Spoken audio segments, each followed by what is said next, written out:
Another thing you'll want to keep in mind if you're going to be trading indices is watching key company earnings and how they perform. Recently, some examples would be Microsoft and Apple and Google. When they report their earnings, these are big companies that really drive the sentiment of the stock market. If things are going well, these indices will likely continue to push up, and if things are going poorly, the indices can quickly drop, whether that be the S&P, the NASDAQ, the Dow, etc.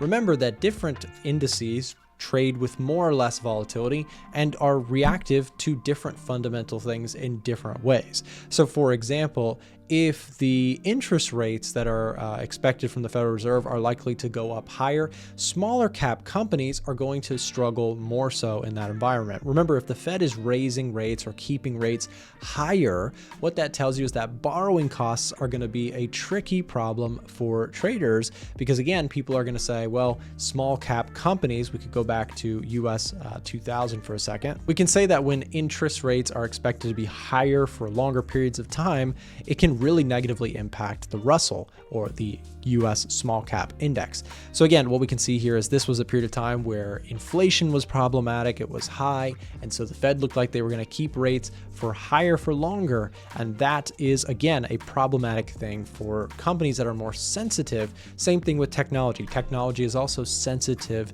to rates and whether or not they are higher or lower. Remember, this is rates. When I'm talking about that, I'm talking about the Fed funds rate, the borrowing cost of money essentially. If that's higher or lower, it has different impact on different areas of the stock market.